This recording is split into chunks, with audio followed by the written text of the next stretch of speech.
Our last speaker of the day is one from that we're looking forward to hear. She's from NIWC Pacific, Naval Information Warfare Systems, Naval Information Warfare Center Pacific. If you go into our IW pavilion and look at some of those displays and demonstrations going on, a large part of the program this year is from NIWC PAC. They're right here in the area, and they have some great expertise that we are delighted to be able to share with you. And we're delighted to have Carly Jackson here as our speaker. She has many titles in her role at NIWC PAC. She's Director of Science and Technology. She's the Chief Technology Officer. She's the Head Cyber Science and Technology Department.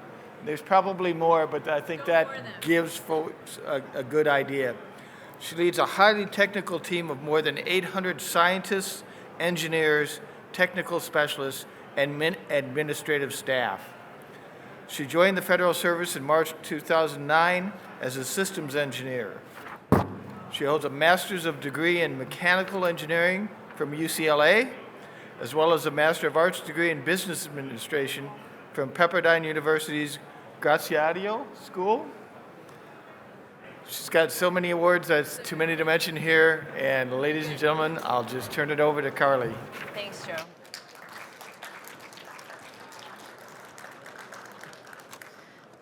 Thanks, Joe. Thanks, everyone, for being here. He stole a little bit of thunder, but I did want to emphasize, our scientists and engineers that are manning the booths back there really are the practicing scientists and engineers. They're our patent holders. They are the leads for these efforts, and they've taken time out of their day. So it was really great to see such engagement from our industry partners, engaging with them because of how we're structured. We don't have a lot of layers in between. So thanks for giving them that. It's a big commitment for them to be here. All right, so thank you. Here to speak to you today about the vision, the overarching vision, some recent outcomes, and our outlook for what we're calling a series of events under the cognizance of AI Net Antics, Advanced Naval Technology Exercise. And I'm joined here by a few from the dream team that made the last event happen. So any hard questions, I'm gonna point over to them for sure.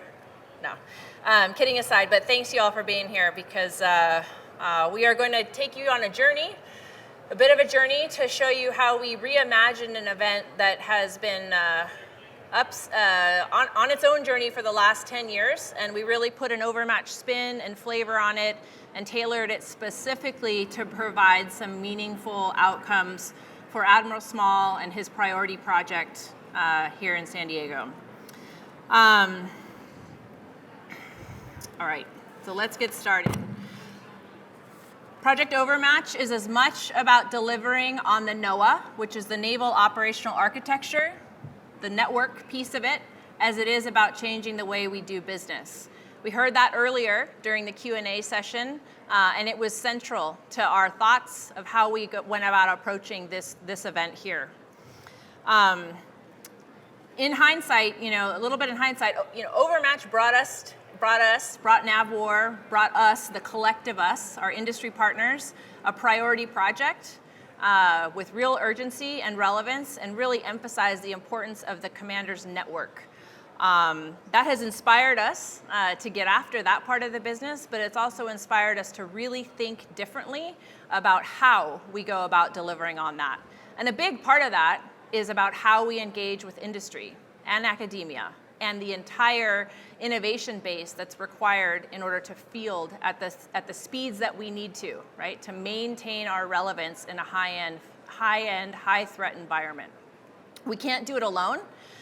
In the C4I world, I'm proud to say that from our leadership all the way up and down, we've got some of the best scientists, engineers, but this is a big problem and we cannot do it alone. So we are here and we're invested in establishing meaningful partners, establishing these type of events and venues to be able to really, at its core, increase the fidelity of the communications that we're able to have with you all to demonstrate what is the real intricacies of the need that we need to solve, the complexity of the problem. We knew we were going to be successful in it when we embarked on this endeavor, but we just didn't realize how profound, and it impressed us all. But in order to do that, we really had to think about it from the perspective of all the stakeholder groups that you see listed on there, right? This isn't just about us, right? This isn't just about the few thousand folks that we've got at the NIWC trying to work as hard as we can to deliver.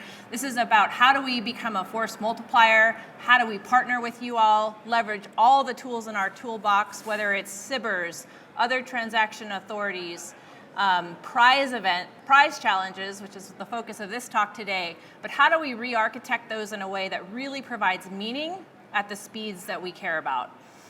So just a short listing here, but each one of these stakeholder groups was central to our thinking. Certainly industry, both DoD, traditional industry partners, but also non-traditionals really drove a lot of how we architected this event, and I hope that comes through. If it doesn't, let's talk about it during the Q&A. What we saw is we had an intent to help communicate the needs in a way that helps shape your investments, right? Your internal R&D investments as well as our own. Academia, think tanks, our own decision makers, right? This gets back to the part of turning the mirror on us and thinking about how we go about acquiring systems, bringing our acquisition stakeholders into the mix, and thinking differently there. The Naval Research and Development establishment, Joe gave a great intro to me and the NIWC Pacific side of the house, but truth be told, NIWC Pacific is one of 16 warfare centers across the country, 30,000 strong, right? How do we communicate and energize that base as well? That's the NRNDE. And our operators, lest we not forget, we shall not forget, central to all of this is that it must be useful in the hand of an operator at the end of the day. So what did we do? We embraced this challenge. We listened, we observed, we really took to heart some of the constraints and the urgency of the challenge that Project Overmatch is faced with, and we re-architected what we used to call an event, the ANTEXs. We ran the first ever all-digital event. In the past, a lot of these events were in maritime environments, up at Camp Pendleton. They were in urban mount sites, and we had great results from all of those. Lots of findings, new tactics, new technologies in the hands of warfighters, but we realized early on that that was really not going to serve the purposes for our priority program here. But we modernized these proven methods, we built upon those, and we planned and executed this first ever event in less than 6 months' time. We did it about three times faster. The digital platforms give us speed, and we did it also at least an order of magnitude more focus in terms of specific technology areas that we were looking at. To do this, we built 2 integrated rapid innovation labs. We call them IRILs. We'll just simplify it and call them a digital sandbox here, that were abstracted enough. They were built on the infrastructure that Project Overmatch is delivering on, but abstracted enough and cleaved off enough of a portion, provide it to our participants so that they could test their innovations and experiment with their innovations in this digital space very rapidly and repetitively over just a few months' time. This really lowered the barrier of entry, right? Lowered the barrier of entry, and you'll see in another slide that we have many non-traditionals that were able to participate with us, who had very little past exposure to naval problems, understanding the maritime fight, but they understood this digital sandbox and were able to really evaluate and build within it. The impact was profound. And it really informed our investment decisions at speeds that surprised ourselves.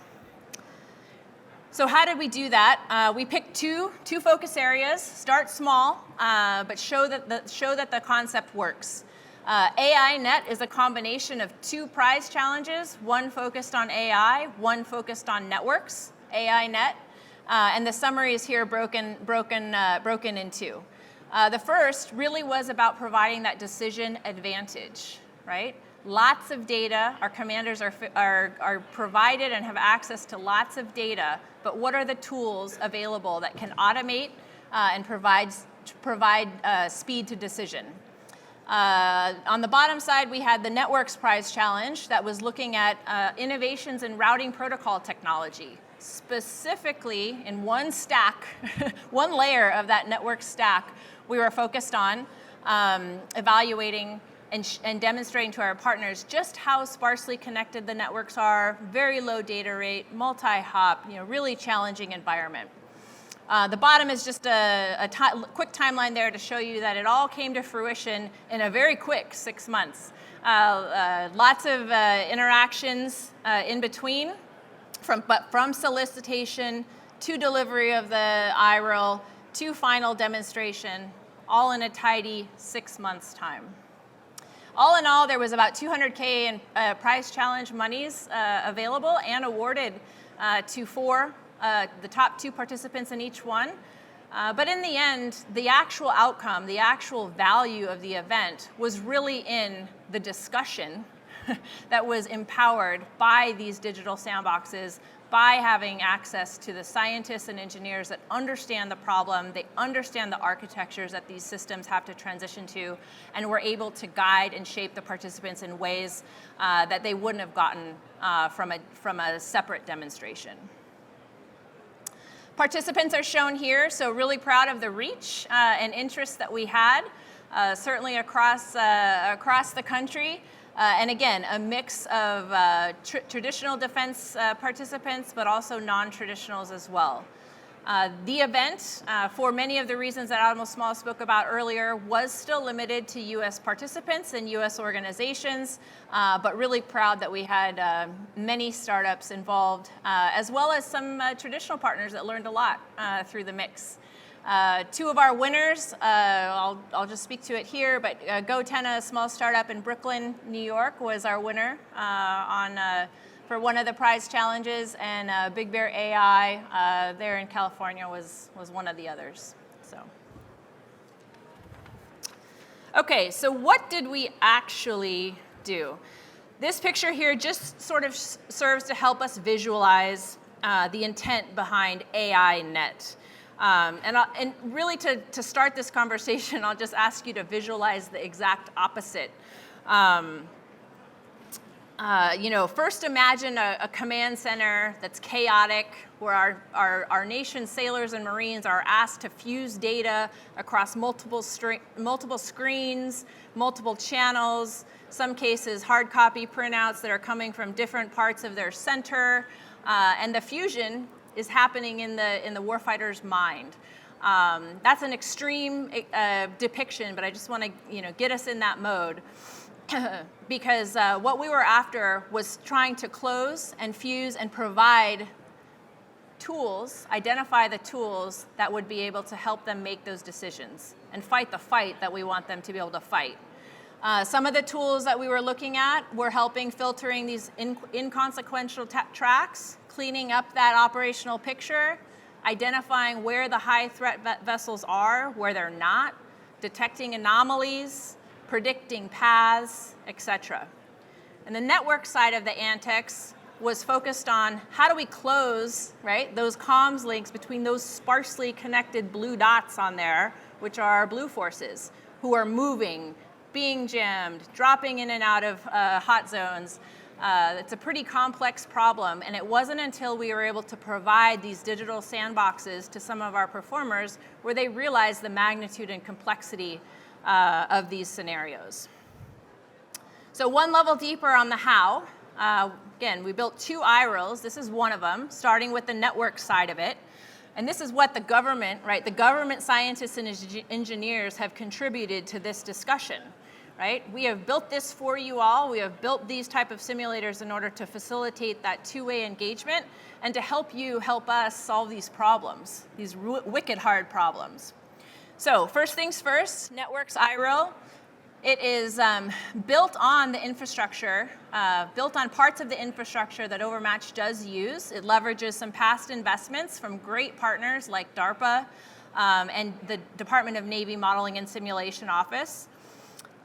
We were able to abstract enough of this simulator that is what we use and put it out in that's what's meant by these colored dots over here, generically showing how hard the problem is, multiple different heterogeneous links, different comms pathways, give the scenario to the partners, and then we're able to ask them to put their technologies into this simulation environment in a container. This is GOTS-based, it's easily integrated and scalable, and we can federate it in our labs with the mission simulators. This allowed us to really rapidly evaluate. It allowed our participants to evaluate their model working in generic scenarios, and then very quickly we can bring it into our labs with the higher fidelity models and data paths in order to show the outcomes. And it was profound. Just a few screenshots on the right show the type of feedback that the performers receive. Latency numbers, you can see how different approaches and technologies affected how kill chains were completed. And this was critical to the rapid iterations that we were able to see. I'm pretty sure that I can say that our participants on their first pass were very challenged by the scenarios that we had, and none of them for the final demo submitted the exact configuration that they went in with. So over the course of 6 weeks, it allowed development, it allowed ideation, and it allowed maturation of some of those ideas. The AI IRL was built on the Overmatch software armory. And again, this is another key part of the infrastructure that is fielding parts of the systems for Overmatch. And we really focused on a few elements of this, cleaved off the portions that were really needed, and provided access in new ways. We provided access to our partners in a secure way, but for the first time without requiring, say, a CAC. And so this is really about lowering the barrier of entry, giving our participants, in this case, access to C-track data, some air track data, and some RF data, and we ask them to fuse and identify anomalies, threats, again, make prediction on the paths. So these training quality data sets were ready for ML tools, for automation techniques, AI applications, and heavily leveraged some past investments. Outcomes. Okay, so planned and executed in 6 months' time. The pace was intense, but the findings were profound. And one of the more interesting parts, too, is that after 6 months, we were able to identify technologies and establish partners that have become even more effective as we move forward.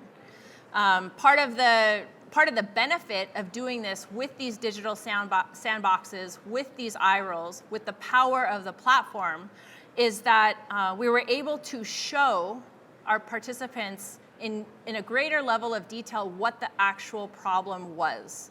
Now I understand the problem. We can only say so many words in our RFPs, right? In our proposal calls. We can say resilient comms, we can say multi-hop, we can say low latency, but the profound impact of having a simulator and the ability to test the technologies in that environment was a surprise, I think, to even our participants. Now they understood the problem with a visceral level of detail, and they understood how challenging it really is. Enough to help us fix it. So I think that's GoTenna right there getting their award, who are totally energized to win, but more importantly, all of the participants that participated are energized with a newfound insight and continuing to develop in these areas because they know what we're interested in. So in terms of outlook, the Admiral alluded to this earlier if you were here for his talk, but the intent is to, we did this once. The intent is to set up a recurring series of events for networks and AI. There might not be a prize associated with the next one, but we do intend to piggyback on biannual modeling and simulation events that we already host, right, at the NIWC, at the NRNDE, in order to bring those participants and others who are interested and have technologies in these areas to participate and evaluate and to help us keep our finger on the pulse of technology. When there are new areas, which there are many, that we also have interest in studying. We are also stand-up teams to build new iRoles, build new digital sandboxes in focused areas of priority need. So I invite you all to keep track of us, right? We post these announcements to sam.gov, but really we also put them on LinkedIn. So that's typically a more accessible platform. If you follow NavWar on LinkedIn, we will be pushing those out as well as they come. The way forward, in summary, is that we put the challenge and the prize challenge here, and it was really empowered by the power of the platform. Many high interest technologies were identified, and we are moving forward to bring those into the architecture. It's all about accelerating the fleet adoption of these breakthroughs, and we know we're going to be providing these recurring opportunities to integrate and experiment within our platforms or versions of them that can be brought together. We're going to continue to increase the level of integration of these platforms with the higher fidelity versions, all in an effort to make sure that we are continuing to establish these meaningful engagements with you all, with the industrial base, with the innovation base that's going to make this successful. To that end, we do have another announcement on the street. Where's Greg? We do have another announcement on the street, and that's coming out of NIWC Atlantic, so our sister lab in Charleston. It's focused on cyber, the cyber mission in an extreme DDIL environment. So if you can imagine a ship far forward afloat and a massive cyber attack, what would they do? And what technologies are out there to help us reconstitute that force when we are in an extreme situation, right? The answer can't be come home, right? What are we going to do to help them from a remote location with more automation, with more tools, and it's a wicked hard problem. So this particular event will be executed on a cyber range later this year, and the call is out. With a closing date about the end of March. And Greg Hayes, who is the prototyping director from NIWC Atlantic, is here with us. And our local team can answer any questions as well of that. So, okay. I will take questions. I'm looking forward to it.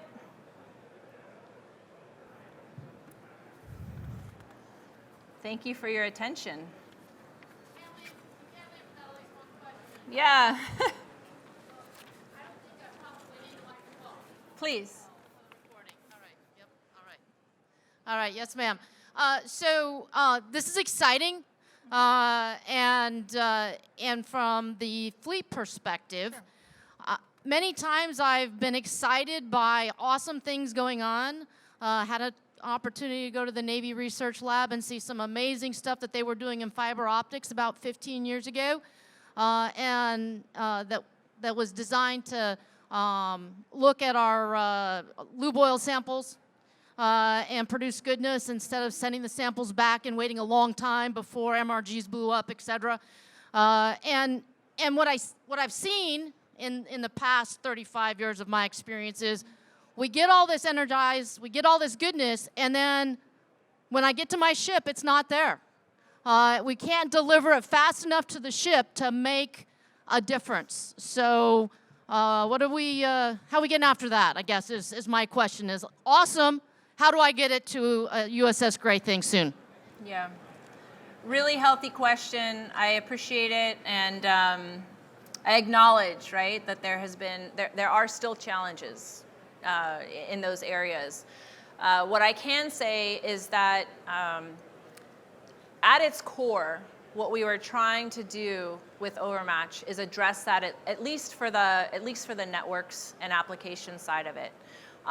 One of the profound outcomes from this particular event was that because the network's iRIL was built in a representative architecture of the fielded architecture, the level of integration required after the event is small, like minuscule compared to what we've done before.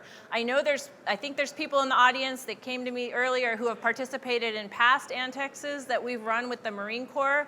case in point, one of the UAVs that was discovered at that event required 2 years of development post-event to put in a heavy fuel engine, ruggedize the comms, do all the things that it needed to be done to be marinized, and it's still being introduced into the fleet introduction. The beauty of the software-empowered nature of this program, of our overarching program, Project Overmatch, is that it's software. It's mostly all software, and so we are trying to modernize at the component level and identify those things that can be transitioned at ludicrous speeds. The Networks IRIL had our participants put their protocol in a container that wasn't a simulation, it was the real thing, and can be transitioned almost immediately, right? So we're challenging all those old methods and thoughts and tools everywhere we can, and really doing our best to support the fleet. We got a long way to go, but there's value in these pilots, and there's value in people participating with us and trusting us that we're really after some of that root cause that you bring up. So thank you for that question.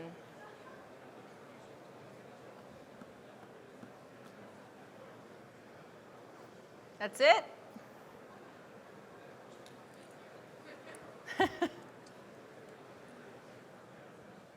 So thank you, ma'am. I was wondering, in some of the antexes, it felt like it was very, very industry focused. Will this antex and future antex allow for government innovation to be participants?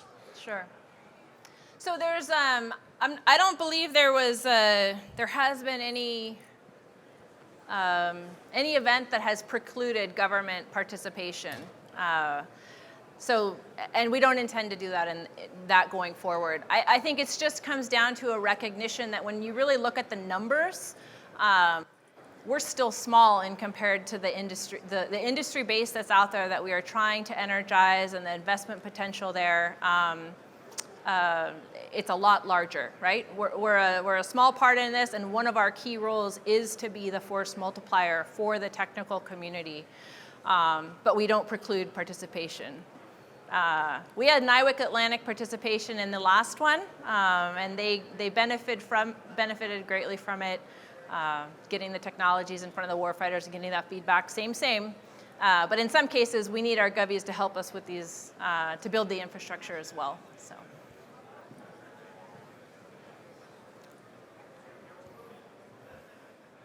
Thank you. Phenomenal. I love this. Well done. Thank you. Thank them. I noted. Well done. Thank you. I noticed on the map of where the performers were, or the participants were, the contestants, you had, it seemed like a real split. You had really big traditional performers. You had Raytheon and Northrop Grumman, I think, and IBM. And you had some small, I'd never heard of, a couple, Gotenna, I had heard of Gotenna, have heard of Big Bear, but in between, you didn't have any of the kind of, so large R&D budgets at Raytheon and IBM, basically R&D outfits like Gotenna, but then you've got the traditional large tech companies who have large R&D. What does that tell you that they weren't, they didn't submit, and have you ways to help get them involved? Sure. The antics. It's a really good observation. I will say that what I don't want the takeaway to be is that the large companies didn't benefit as much as the others out of this either, because we were so focused on a layer 3 routing protocol. This is what we want. Even some of those companies realized and shared with us that they hadn't really put much of their own internal investment in this specific area in a while, and that they were now motivated to do so. And so that was a great outcome. And then on the other end of the spectrum, we had these very non-traditional companies who didn't really have a very strong understanding, or had no reason to really understand our problem before this event, and took away orders of magnitude information in that. So that there is benefit to all. But this was the first type event that we did in this digital kind of environment. I can't say if any of them might have submitted white papers and were not invited to the actual demo. But moving forward, we were low, we were fast, we might not have gotten as big of a reach as we had, but our intent is to make sure that we're leveraging the best of the best. But IBM was there. Yeah, so I don't know, would you agree?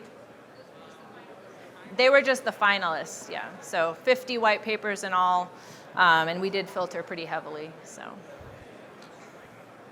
Ma'am, thank you. I know you're interested in modeling simulation and you're interested in partnering with commercial. What's your stance on commercial off-the-shelf software? We use it, no one answer.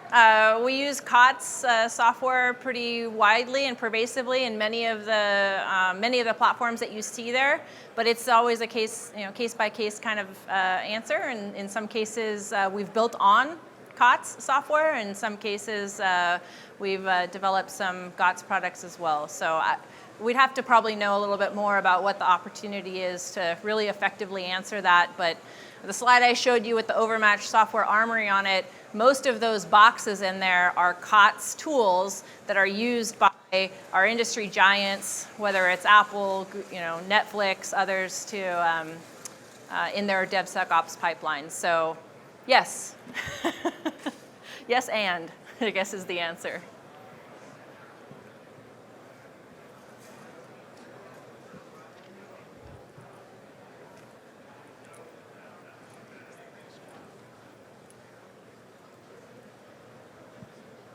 So this is pretty exciting.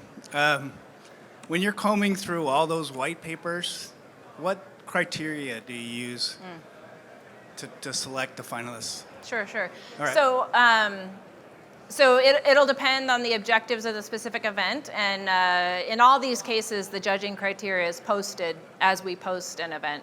But in general, we typically, and they were different, by the way. So the criteria for networks was different than AI. I believe the calls are still online, so you can go back and look at them. But in general, we make an assessment on operational impact. And I say we, the scientists and engineers, don't do that. We reach into the warfare development centers, we reach into the fleet in order to bring the operators who might use these type of things in the future in order to help us with that part. We don't speak for them. So there's clearly an operational impact, and that's typically of the highest weight, right, for us. And then, of course, there are technical considerations as well. Many of the metrics that you saw on the dashboard, that were on the dashboard for that networks IRL and automated, as an example, were used in the white paper evaluation phase in a more qualitative sense to make assessments on whether the approach really would help us reduce latency, throughput, right? Keep the link connected, complete kill chains, those sort of things. So fairly rigorous. This does give me the opportunity to emphasize a point that I failed to say earlier, which is that this prize challenge, the way it was constructed from an acquisition perspective, does allow for follow-on contracts off of it. Because it was competitive, because we used real criteria, because it was open competitive, it was set up that way. Because again, our goal is fleet adoption, transition of these technologies. So thanks for that. Usually I don't need a microphone. Yeah, me neither. I have to hold it way back. Are any of your industry partners that participated in this event, are they any of the representatives here today? I don't know. Yeah. I know I've Nay. got some past Raise your hand. participants before. Okay. I mean, there was only 2 in California, so maybe not. Right. I was just curious about asking them about their own level of effort, how many people they had, and how many hours dedicated to the process. So I'm sure they it would tell varies. you a lot. Thanks. What's that? No, okay, that's right. Northrop Grumman is here at their booth, and our team did go meet with them just recently, and L3, thank you. But maybe not here precisely. I mean, so integrating into those eye rolls, as low of a barrier entry as we can make them, We did, but it still required some integration. And I think it's probably fair to say that a few of our participants were nervous because they only had 4 or 6 weeks in this particular case to actually do that level of integration. But they were all successful. But I'm pretty sure they were all working pretty hard at it. But they were happy, they were energized and really motivated to do it. We're going to continue to strive for that. You know, there's a balance between making these sandboxes accessible, but also they have to be credible.